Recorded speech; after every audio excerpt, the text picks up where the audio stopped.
Losing weight is easy. Been there, done that, got the much tighter t-shirt. But keeping it off, that's where I fail. Over and over and over again. I genuinely thought I was gonna have to live in a calorie deficit forever. Always tracking, always tired, and always just one snack away from ruining it all. Then, last November, something just clicked. I finally realized exactly what I'd been missing all this time. And since then, I've not only maintained my weight loss, but felt stronger, happier, and healthier, all while eating more than I ever thought I could. I honestly never knew it could be this easy. But before we jump into the 4-step plan that I followed to finally find success, let's first talk about why we can lose weight but can't seem to keep it off. Well, truthfully, we set ourselves up to fail right from the very start. We all go into diets as if they're one and done after just 12 weeks. It doesn't matter what we have to do to get to the finish line as long as we get there and we get there fast. But it's those extreme, unsustainable behaviors that fall apart as soon as your diet ends. And without a solid foundation to fall back on, we don't just stop progressing, we start regressing. Because we never actually learned how to eat when we're not in a deficit, we never built habits that fit our lives, and we definitely didn't figure out how to handle hunger, cravings, or real-world social pressures without feeling like we're failing. You don't suddenly just become a healthy person after losing weight, you simply finish your diet and then try go back to normal. But it was your normal that led to you being overweight in the first place, so we can all guess how this ends. Most people don't realize that keeping the weight off takes just as much intention as losing it did, just in a slightly different way. So now we know exactly why maintenance fails after a period of weight loss, let's talk about how to fix it. With the first step on our 4-step plan, habit building during weight loss. Research has suggested that in order for a maintenance phase to be successful, it doesn't start when your diet ends, but when it begins. The most No, not the most sexy maintainers. I mean, I guess they're sexy too. The most successful maintainers aren't the ones who diet harder, but those that diet smarter. They lose weight using behaviors that they can stick to after the scale reaches its goal. So how do you do that? Well, you set up your weight loss in a way that's sustainable from the start. Firstly, you don't slash your calories. Your diet really shouldn't feel like a struggle that you have to white knuckle from day one. Opting for a more moderate rate of loss, losing around 0.5 to 1% of your body weight each week, can help you see visible progress without serious restriction and is something that you can sustainably stick to in the long run. Secondly, don't follow a meal plan that you hate. Research consistently shows that any named diet, such as low-fat, low-carb, keto, or the Atkins diet, promotes weight loss so long as you're in a calorie deficit. What matters most is adherence, how long you can actually stick to your diet. So instead of just choosing the most hardcore option you can find in order to lose weight as quickly as possible, build better eating habits. First, start centering your meals around a protein source. Aim for at least 30 grams of protein per meal and a daily total of around 0.8 to 1 gram per pound of your body weight. This will help you support satiety and keep you full during your deficit while also helping you retain muscle. Secondly, increase your meal volume. A lot of people think losing weight is just cutting their portion sizes, but really this is where your portion sizes should be increasing. I've got a whole video on this topic that I am very, very passionate about, which I will link here, but in short, focus on high fiber, low calorie volume foods such as low calorie veggies or fruits. These can bulk up your meals for very minimal calories. It helps you feel like you're eating more,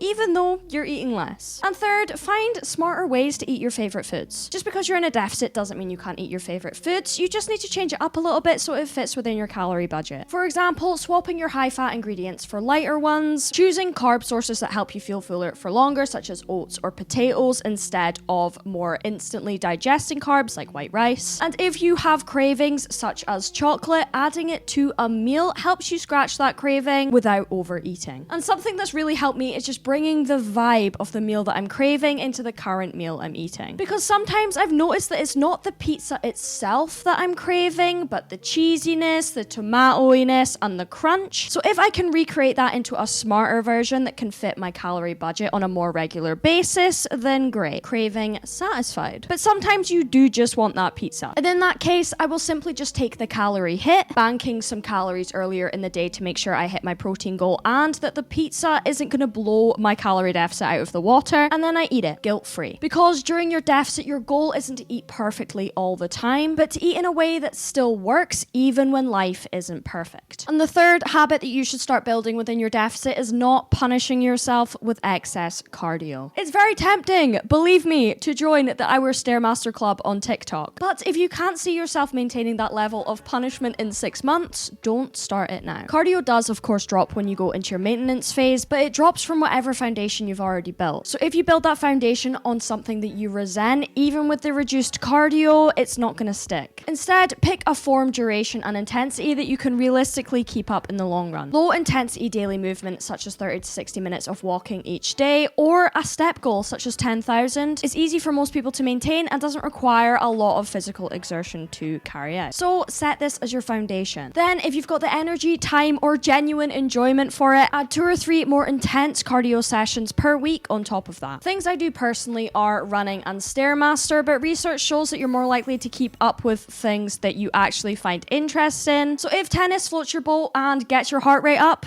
get your racket out. That's what she said. Cardio really is a tool, and just like any tool, it only works if you can keep using it. Fourth, start resistance training. This, of course, is optional, but I seriously very highly recommend it. Muscle doesn't just help you look leaner, but also raises your energy expenditure, which can work in your favor when it comes to weight regain. It's honestly one of the most powerful tools of maintenance that most people ignore. I have a whole video on my channel on how to start weight training already, and I also have preset plans on my website, which I'll link below. But even starting with one session each week and building it up into something that you can sustain in the long run will be beneficial as you enter your maintenance phase. And fifth, and most importantly, shift your self-image. Research has shown that people that keep the weight off don't just follow the plan. They shift their identities into someone who lives that plan. So you're not just you on a diet. You're becoming someone who eats well, moves often, and takes care of their body, because that's just who you are. When your actions align with your identity and your motivation comes from within, not just external social pressure or expectation, research shows that you're much more likely to stick to it in the long run. So your new normal isn't about tracking your calories or getting your daily steps in because that's just something you have to do to lose weight. It's doing it because that's just who you are. And once your diet is finally over, it's time to move on to step 2 of our plan, going to your new maintenance. You can really do this in a couple of ways. You can go to an online calculator and just plug in all your information and it will spit out a maintenance number for you. Or if you have been tracking your weight, you can use your recent rate of loss as a rough estimate. For example, let's just say you've been losing around a pound a week. Since 1 pound of fat is roughly a 3,500 calorie weekly deficit, that's about 500 calories each day below your maintenance. So if you're currently eating around 1,800 calories and losing a pound a week, it's likely your maintenance is around 500 above this, which is 2,300 calories. That said, this number might not actually reflect your true maintenance. After a diet, your total daily energy expenditure is lower due to drops in your NEAT or other hormonal adaptations that your body does to try and conserve energy. As you eat more and recover, your TDE will naturally increase, so your true maintenance might end up higher than your initial estimates, but for now, using your recent deficit and rate of loss is a solid place to start. So once you have your new maintenance number, what's the best way to actually get there? Well, there's 2 main methods. First, you can jump straight to your new estimated maintenance, either by increasing calories or pulling back on your daily cardio to match your new intake target. Or second, take it slow. Add calories or reduce cardio gradually each week until you reach your new maintenance level. Jumping straight to maintenance is faster, but may cause a short-term weight bump from increased food volume and water retention from a higher carb intake. Going slow can feel more comfortable for a lot of people, but really keeps you in a deficit much longer than you need to be. Honestly, just pick the method that feels best and that works best for you. Whichever route you take, keep monitoring your weight and see how your body responds. If weight spikes briefly but then stabilizes, it's likely you've hit maintenance. If it keeps dropping, you're still in a deficit. So bump your calories up slightly, using your rate of loss to guide your increase. If it keeps rising, scale it back a little bit using the same logic and reassess after around 1 to 2 weeks. So now you've locked in your new maintenance calories and you know exactly how you're going to get there. It's time for step 3, adapting your weight loss habits to sustain your results. Back in step 1, we focused on building sustainable habits around your calories, your meal plan, cardio, and training. Now we're simply pulling those back into a more maintainable rhythm, one that supports your new weight without feeling like you're constantly in a deficit. First, let's start with your diet. Research has shown that hunger can stay elevated up to a year after losing weight, even when you're eating at maintenance. So although technically you are no longer in a deficit, it still might feel like you are. That doesn't mean that anything's wrong, it just means that you're still adjusting. To manage that lingering hunger, the smartest move is just to keep eating how you did in a deficit with slightly larger portions or with increased density in calories. Thanks to the habits that you've already built around your diet, this part should feel relatively seamless. Simply just keep your meals high in protein and volume and build each meal around flexibility, not restriction. The good news is at maintenance, you do have a lot more more calories to play with, meaning there's more calorie space for stuff like eating out or other meals off plan. When those moments inevitably come up, don't panic and restrict out of fear of gaining the weight back. Just make smart choices that keep you aligned with your main goal, banking your calories earlier on in the day, prioritizing protein where you can, and eating what you really want, not just what's there in front of you because you can now. Remember, maintenance doesn't require perfection. Just like your deficit, if you're consistent with your maintenance more often than you're not, you will hold your results. Second, let's move on to cardio. Earlier, I mentioned building a cardio foundation that you can actually stick to long term, which is crucial now post-diet when your body is burning fewer calories than it could be. Using your foundation, which you can sustainably stick to, you can keep your overall energy expenditure higher and lower your risk of regaining weight while your NEAT is a little bit lower. But if your cardio did ramp up significantly during your deficit, consider dialing it back a bit here to a more sustainable level. Don't be tempted to hold on to an unsustainable, intense cardio routine that's only going to burn you out in the long run. It may look fun and it may look like a show of determination and will, but really you're just going to end up burnt out and hating cardio, so pick something that's more sustainable for you. Research has shown that 150 to 200 minutes of moderate cardio each week is enough to maintain your weight, which equates to around 20 to 30 minutes each day. To give you an example, during my deficit at the very end, I was doing 30 minutes of intense cardio 5 times a week whilst also hitting my daily step goal. Now at maintenance, I've kept that step goal as my foundation, but scaled the intense cardio back to 2 to 3 20-minute sessions a week. It really just comes down to finding a mix that helps you maintain your own lifestyle and maintain your weight without burning you out in the long run. And third, training. If you start training during your deficit, don't worry about changing up your plan as you leave it. You'll notice that your lifts will increase after a while of eating at maintenance, which is a really good sign that your body is recovering after being in your deficit. Simply just focus on using that extra food to improve weekly or bi-weekly and continue to grow muscle, just simply at a slighter, quicker rate than you were doing before. After adjusting your habits to match your maintenance, it's time for our fourth and arguably most important step, self-regulation. To make maintenance stick, you need 2 things: a clear idea of what you want to maintain, such as a physique or a goal weight, and a way to monitor if you're actually maintaining it. Let's be honest, you're gonna gain some weight back, but that's not a step in the wrong direction. As calories go up, so do glycogen stores, water retention, and the amount of food that's in your digestive tract. Your body simply isn't built to sit at its lowest weight forever, and it shouldn't. So instead of trying to maintain that lowest weigh-in, simply give yourself a maintenance range instead. Say 1 to 3 kilos above your lowest weight. If you stay within that range, you'll know you're maintaining. But if you drift beyond it, you simply just lean into the habits that you've already built and course correct. Slightly tightening up your tracking a little bit or upping your step count to lose a kilo or 2 is much easier than leaving it and having to diet back 10 kilos like last time. Or the time before that. Or the time before that. Or the time...